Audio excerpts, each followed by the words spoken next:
তোমরা গুলা সবাইকে মোর আর.এম. রাকিব ফেসবুক পেজের ব্লগ ভিডিওত স্বাগতম। মুই আজ আমার ভুট্টা বাড়িত পানি দিম। ওই জন্যে সকাল সকাল ঘুম থেকে উঠিয়া মোটরটা বেঁকানুম পানি দিবার জন্যে।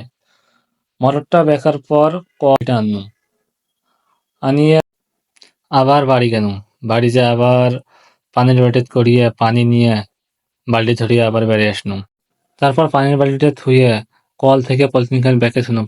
পলিথিন খান ব্যাকে থোয়ার পর কলটা টিস্যু পেপারের মধ্যে সুন্দর করে বসিয়ে দিলাম। বসিয়ে দিয়ে কল আর মোটরটা সুন্দরভাবে খাপ খায় নিলাম। খাপ খায় নেওয়ার পর পানি দিয়ে ভিজিয়ে নিলাম। ভিজিয়ে দেওয়ার পর হাত খান ধুইয়া আবার ভালো করে ভিজিয়ে পলিথিন খান দিয়ে সুন্দর করে বান্ধিত ধরলাম। তারপর আস্তে আস্তে করিয়া পলিথিন খান পেঁচিয়া বান্ধা শুরু করলাম। বান দেওয়াছুম, বান দিতে দিতে মোর আলসিয়া বড় ভাইটাকে ডাকানো, তো বাবা ওই শুনে না, ওই গাওতে না গাছে না। তারপর মুই আস্তে করিয়া কষ্ট করিয়া সুন্দর মতো পেঁচে পেঁচে শক্ত করে বান দিনু, এমন ভাবে বান দিনু যাতে করে কোনো বাতাস সরবে না পায়। কারণ বাতাস হলে পরে ফের পানি না উঠবে, তখন ফের আর এক যন্ত্রণা। ওই জন্য সুন্দর করিয়া শক্ত করিয়া বা এমন ভাবে বান দিছুম যেন বাতাস সরিয়ে না পায়। তারপর কলের গোড়টা পানি দিনু যাতে করে কোনো রকম হাওয়া না থাকে। কলের গোড়াত পানি দেওয়ার পর তারপর আস্তে আস্তে করে চতুর্থ সাইড থেকে গোবর নাগে দিনু।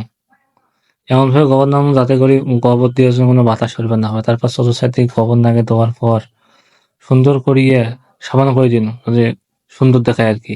তারপর কলের মুখখান যেন গোবর দিনু যাতে করিয়ে একটু করে পানি ওঠে। কলের মুখত গোবর দেওয়ার পর তো মোটরের মুখখান ঢাকেনি, ওই জন্য এখন খোরাত ওটা থাকে না, গোবর দিনু। গোবর নিয়ে সুন্দর করিয়ে মোটরের মুখখান নাগে দিনু যাতে করে কোনো রকম যেন বাতাস সরবে না পায়।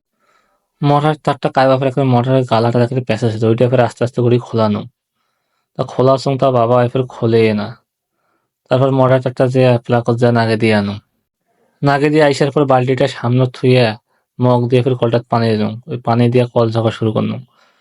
তাও কল ঝোঁকাছুম তো ওরে বাপরে বাপ, শালার কল দিয়ে পানি ওঠে না। বহুক্ষণ ঝোঁকাছুম পানি ওঠে। তারপর বহুক্ষণ ঝোঁকাঝুঁকি করার পর তারপর শালার কল দিয়ে পানি পানি ওঠার পর মোর বড় ভাইটা চেয়েছে, আরে লাইন দে রে পানি উঠছে রে। তারপর তাও জানা লাইন দেন, তারপর লাইন দিল, তারপর পানি উঠিল।